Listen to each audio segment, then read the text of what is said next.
Welcome to the Prado Museum. We're here again with our weekly session in English on the social media programming, and today with a very special guest, Professor Richard Kagan. Thank you. This is a project, as you know, that's supported by American Friends of the Prado Museum, and you're a great friend of the Prado Museum. Thank you. Quite welcome. We also want to thank all of our donors and members, and those also of our sister institution in Spain, of the Amigos of the Museo de Prado. And today we're going to talk about a project that you're very deeply involved in. Maybe too deeply. This is called the Spain-America, or America-Spain 250 initiative that was established or created by the Queen Sofia Spanish Institute in New York just 2 years ago. And that's to promote information about Spain? Promote information about Spain's relationship to the United States over the past 250 years. And more directly, it's Spain's help, and both fiscal and military, to the 13 colonies during their struggle for independence against George III of Great Britain. Right. And without that support, which is not very well known, I wasn't taught it, you probably weren't taught it. I was not. Even in Spain, they don't know very much about it.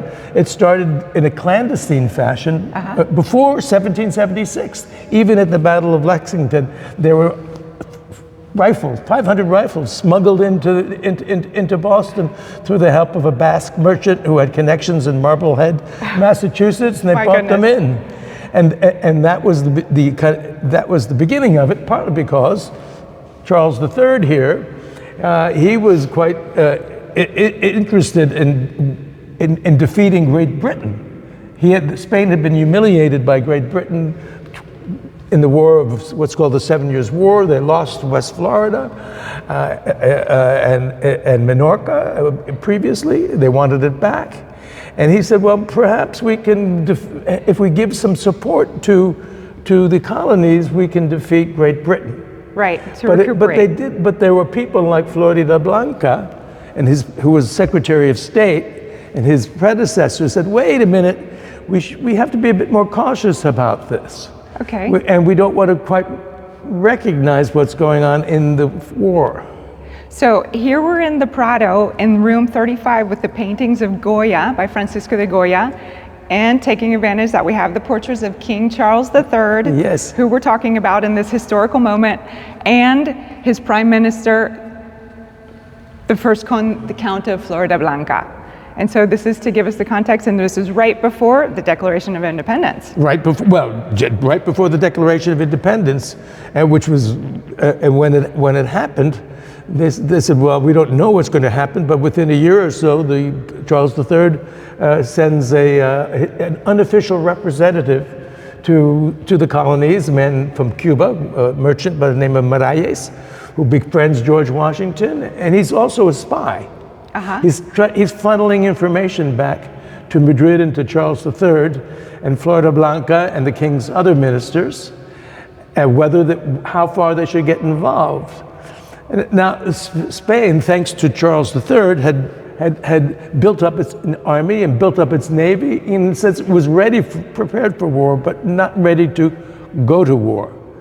But secret aid continued. Okay. Then things happen around 1778 when France enters the war, and France enters the war on behalf of the colonies. The question is, they say, wait a minute, we can't do this by ourselves. We can't defeat Great Britain. Our fleet's not big enough. So they pressure Charles III and Floridablanca to enter into the conflict. They sign a peace treaty, the Treaty of Aranjuez.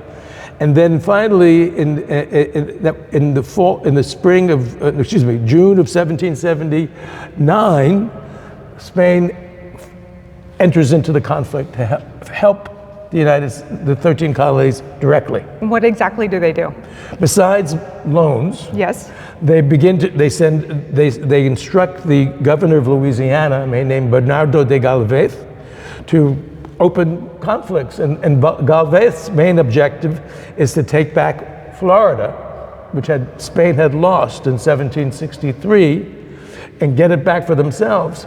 But in the process of getting, and there's a whole series of battles in West Florida that culminated in the conquest of Pensacola in May of 1781. And that, in a sense, is drawing British attention away from the Northeast, where we think all the war was taking place. But more importantly, Galvéz is making contacts with his French admiral, de Grasse, say, wait a minute, we're going to attack Jamaica. Okay. And that was one of the great sugar islands, is what a lot of people in Britain thought it was more valuable, probably was, than the 13 colonies.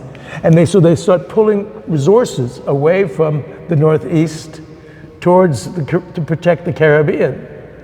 And that helps the colonists in their struggle against George Washington. And the culmination of that comes just before Yorktown. Grasse gets silver from Spain in Cuba, pays the Washington's troops who were really in bad way before the Yorktown, and also pays for the French fleet and defeat the British.